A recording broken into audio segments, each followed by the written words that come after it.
Official acceptance letter بھی آپ کے پاس ہونا چاہیے تاکہ آپ اس پرمٹ کے لیے اپلائی کر سکیں. ایکسیپٹنس لیٹر آئے گا کالج سے تو پھر آپ آگے پروسیس کو بڑھا سکتے ہیں. یہ بھی یاد رکھیے کہ اگر آپ کی جو ایکیڈیمک ڈاکیومنٹس ہیں ان ٹرانسکرپٹس ہیں وہ فرینچ یا انگلش میں نہیں ہیں تو اس کی ٹرانسلیشن کے لیے جو جس آرگنائزیشن کو کے لیے ریفر کیا جاتا ہے وہ اس میں association of translators and interpreters of Ontario ATIO کی ویب سائٹ پہ جا کے یہ معلومات آپ کر سکتے ہیں. تو اگر یہ ڈاکیومنٹس آپ نے اس کی ٹرانسلیشن کروانی ہے تو وہ آپ کو پاس اس کی انفارمیشن مل جائے گی. پھر دوسرا اسٹیپ ہوتا ہے انگلش لینگویج کی پروفیشنسی کے بارے میں. جیسا کہ آپ جانتے ہیں کہ کالجز میں داخلہ لینے کے لیے آپ کو فرینچ یا انگلش میں مہارت ہونی چاہیے. تو آپ اس متعلقہ کالج جس میں آپ انٹرسٹڈ ہیں اس پہ جا کے یہ ساری معلومات دیکھ سکتے ہیں کہ ان کی کیا ریکوائرمنٹ ہیں اس بارے میں. جو ٹیسٹ لیے جاتے ہیں ان کو ہم 5 حصوں میں اس طرح تقسیم کر سکتے ہیں کہ ٹافل ہے test of English as a foreign language, یہ ہو سکتا ہے. آئلس ہے international English language testing system. پھر CAEL Canadian academic English language assessment test ہے. تو یہ وہ ٹیسٹ ہیں جو کالج آپ سے ریکویسٹ کر سکتے ہیں. اس کے علاوہ بہت سے کالجز ایسے ہیں جو ان کے آپ کے internal college language assessment test بھی ہوتے ہیں. اگر وہ کروانا چاہیں تو وہ بھی یہ ٹیسٹ کروا سکتے ہیں. لیکن یہ ہر کالج کی نوعیت فرق ہے. آپ کو چیک کرنا پڑے گا کہ انگلش کے لیے آپ کو کس اسٹریم پہ چلنا پڑے گا. اور بہت سے کالج ایسے بھی کہتے ہیں کہ وہ کالج میں اس پروگرام میں جو کہ آپ انٹرسٹڈ ہیں اس کو شروع کرنے سے پہلے آپ English as a second language program بھی اس کا آپ اس پروگرام کو کمپلیٹ کریں تاکہ آپ کی انگلش جو ہے اس کو اپ گریڈ کر سکیں. جہاں تک انٹرنیشنل کالج فیس کا تعلق ہے اور فائنینسز کا تعلق ہے تو 14,000 کینیڈین ڈالرز سالانہ چاہیے ہوتے ہیں جو کہ 2 سیمسٹر آپ کہہ سکتے ہیں. اس کے علاوہ ان 14,000 کینیڈین ڈالرز کے علاوہ ایڈیشنل فیس بھی اپلائی ہوتی ہیں. یہ یاد رکھیے کہ بہت سے کالجز آپ کی جو ہے وہ میڈیکل ہاسپٹل ڈینٹل جو ہے وہ کوریج دیتے ہیں اس کے ہیلتھ پلان کے مطابق. لیکن جو کینیڈین حکومت ہے وہ انٹرنیشنل اسٹوڈنٹس کے اس آسپیکٹ کو کور نہیں کرتی ہے. تو آپ کو چاہیے کہ جو کالج کے انٹرنیشنل آفس ہیں اس سے رابطہ کیجیے تاکہ آپ کو فردر ڈیٹیل مل سکیں. آپ یہ بھی یاد رکھیے کہ جو آپ کے فنڈز ہیں وہ آپ کے اپنے ہوتے ہیں. آپ کو کینیڈین گورنمنٹ کی طرف سے کوئی اسسٹنس نہیں ملتی. ہاں یہ کہ آپ اسکالرشپس کے لیے اپلائی کر سکتے ہیں اور جو Canadian information centre for international credentials ہے اس کے ساتھ رابطہ کر کے آپ فائنینشیل اسسٹنس حاصل کر سکتے ہیں اور یہ ایوارڈز اور اسکالرشپس آپ کو مل سکتے ہیں جب آپ اس میں انرول ہوتے ہیں. تو بنیادی بات یہ ہے کہ آپ کے پاس فنڈز ہونے چاہیے جو کہ آپ کو کینیڈا میں اسٹے کے دوران میں جو آپ اپنی یہاں پہ پڑھائی کر رہے ہیں وہ آپ کو مددگار ثابت ہوں.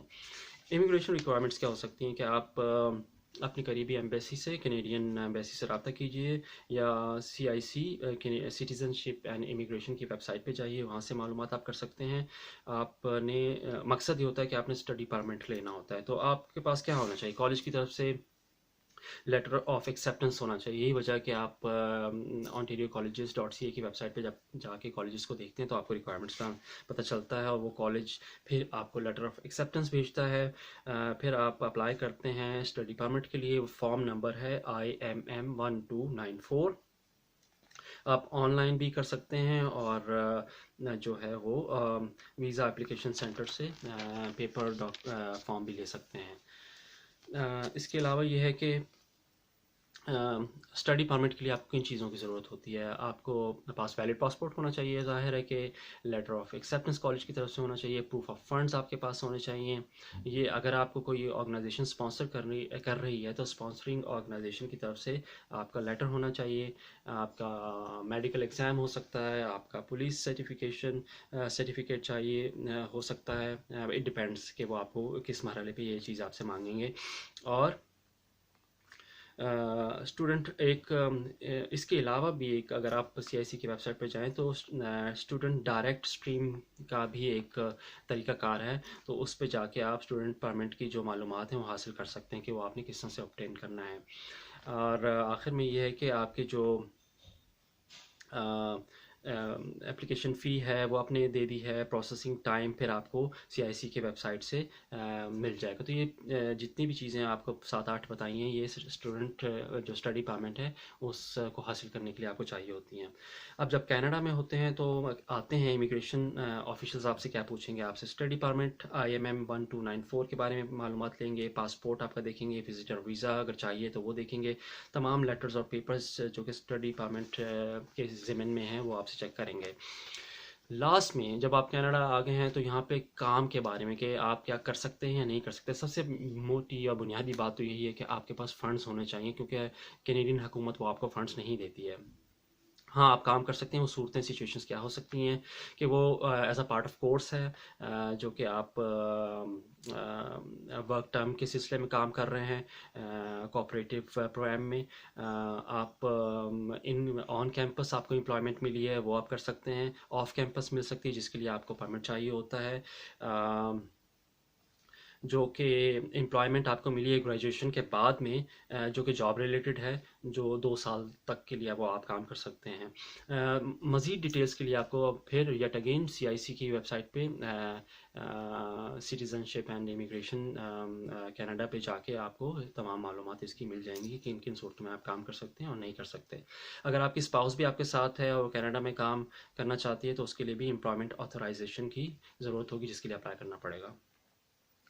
جو اگر آپ کے پاس امپلائمنٹ آتھورائزیشن نہیں ہے، جو اوپر جو کیسز بتائے گئے ہیں اس سے ہٹ کے اگر آپ کے پاس ان صورتوں میں آپ کر سکتے ہیں، لیکن اس کے علاوہ اگر آپ چاہتے ہیں کہ کام کریں اور آپ کے پاس آتھورائزیشن نہیں ہے تو وہ کینیڈا میں اس کو ایک وائلیشن تصور کیا جاتا ہے، اور جو کہ امیگریشن ایکٹ کی وائلیشن ہے. اور آپ کو یہ بھی ہو سکتا ہے کہ آپ کو ملک کو چھوڑنا پڑے اس وائلیشن کی وجہ سے. تو آپ ہر کام دیکھ بھال کے کیجئے کہ کیسے آپ نے اس پورے پروسیس کو کمپلیٹ کرنا ہے. آپ اوکیس کے پروسیس کے ذریعے اونٹیریو کالج اپلیکیشن جو سروس ہے ontariocolleges.ca کی ویب سائٹ پہ وہاں پہ جا کے آپ کیسی معلومات کر سکتے ہیں، کون کون سی چیزیں درکار ہیں، کون سے ٹیسٹ درکار ہیں، کس طرح سے امیگریشن کرنی ہے، اسٹڈی پرمٹ کیسے لینا ہے اور یہاں پہ آ کے کام کیسے کرنا ہے. تو یہ سارا ایک جائزہ میں نے آپ کے سامنے پیش کیا ہے انٹرنیشنل اسٹوڈنٹس کو جو یہاں پہ کینیڈا میں آ کے پڑھ سکتے ہیں اور اپنی تعلیم کے ذریعے نارتھ امریکہ میں اور پوری دنیا میں اس اچھی تعلیم کے بدولت آپ اچھی نوکری اور اچھے پروفیشن کی حیثیت سے کام کر سکتے ہیں.